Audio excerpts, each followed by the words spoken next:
دیکھیں علم اور تعلیم میں بڑا فرق ہے۔ تعلیم کیا ہے؟ تعلیم آپ حاصل کرتے ہیں کالج یونیورسٹی میں جا کے، اس کا ایک پراپر ٹائم پیریڈ ہے، اس کا ایک سلیبس ہے، اس کا ایک شیڈول ہے، اس کے حساب سے آپ جاتے ہیں اسکول کالج یونیورسٹی میں جا کے پڑھتے ہیں۔ آپ انہی لوگوں کی کتابیں پڑھتے ہیں جو پروفیسر حضرات وہاں پہ پڑھا رہے ہوتے ہیں، انہی کی لکھی ہوئی کتابیں آپ پڑھ رہے ہوتے ہیں، اسی کو پڑھ کے آپ امتحان دیتے ہیں، تعلیم حاصل کرتے ہیں۔ یہ تعلیم ہے۔ تعلیم ضروری ہے نوکری کے لیے، حکومت کے لیے، روٹی کے لیے، لیکن علم روٹی نہیں، حکومت نہیں۔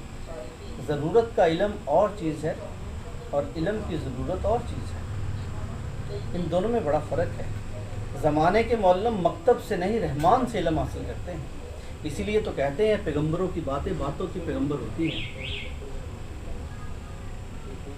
اور تعلیم کے لیے دیکھیں نا، ایک جس طرح میں نے کہا کہ ایک ٹائم پیریڈ ہے کہ آپ 10 سال کی عمر میں اس کلاس میں ہوں گے، 12 سال کی عمر میں اس کلاس میں ہوں گے، 14 سال کی عمر میں اس کلاس میں ہوں گے، 16 سال کی عمر میں اس کلاس میں ہوں گے۔ لیکن جو علم ہے اس کے لیے نہ تو ٹائم پیریڈ ہے، نہ اس کے لیے عمر کی کوئی قید ہے، یہ اللہ تعالیٰ راہ چلتے کسی کو بھی عطا کر دے۔ اس میں کوئی ٹائم پیریڈ نہیں، اس میں کوئی عمر نہیں ہے، کسی قسم کا کوئی اس کا عمر کا عمل دخل نہیں ہے۔ تو اعلیٰ حضرت کو آپ دیکھیں کہ ایک شخص آپ کے والد صاحب کے پاس آیا تو آپ سے کہنے لگا جی مجھے اس چیز کا فتویٰ چاہیے، تو آپ نے کہا جی اندر چلے جائیں، مولوی صاحب بیٹھے۔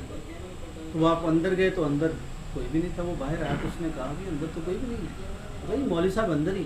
پھر گیا، تیسری بار گیا تو اس نے جب باہر آیا تو آپ کے والد صاحب نے پوچھا بھائی ہاں جی، تو انہوں نے کہا جی اندر تو ایک بچہ بیٹھا ہوا ہے، مولوی صاحب تو کوئی بھی نہیں ہے، وہی مولوی صاحب ہیں، انہوں نے فتویٰ دیا۔ تو 6 سال کی عمر میں انہوں نے پہلا فتویٰ دے دیا تھا اعلیٰ حضرت نے۔ تو اس میں آپ مجھے بتائیں کون سی 6 سال کی عمر ہے جس میں کوئی فتویٰ دے سکتا ہے پڑھ کے؟ 6 سال کی عمر کے بچے کو تو ہم اسکول میں داخل کرواتے ہیں، تو فتویٰ پہ دے سکتا ہے؟ کبھی بھی نہیں دے سکتا۔ اس لیے یہ اس میں تعلیم میں بڑا فرق ہے اور علم میں بڑا فرق ہے۔ اس لیے کوشش کریں کہ جاننے کی کوشش کریں، اپنے آپ کو پہچاننے کی کوشش کریں۔ باقی رہی بات ہم لوگ نہ جانے کس طرف چل پڑیں گے، ہم لوگ مغرب کی تہذیب کو اپنا رہے ہیں، اس لیے ہم دور ہوتے جا رہے ہیں اپنے دین سے۔ جب تک آپ کو دین کی سمجھ نہیں آئے گی اور آپ قرآن سے دور ہوتے جائیں گے تو آپ سے علم بالکل ختم ہوتا جائے گا۔ آج سائنس کا دور ہے اور آپ کو پتہ ہے یہ سائنس کا جو دور ہے، یہ پوری کی پوری سائنس نکلتی کہاں سے ہے؟ یہ پوری کی پوری سائنس ہی قرآن سے نکلتی ہے۔ جتنے بھی یورپ کے سائنسدان ہیں انہوں نے قرآن پہ تحقیق کی ہے، اس سے چیزیں نکالتے ہیں، اخذ کرتے ہیں اور سائنس میں ایک نئی جدید ٹیکنالوجی دریافت کر دیتے ہیں۔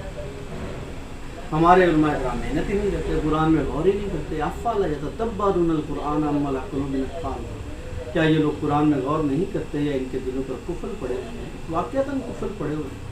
اگر یہ بھی غور کریں تو یہ وہ مسلمان قوم تھی بغداد میں جن کا ایک ہیڈ کوارٹر تھا۔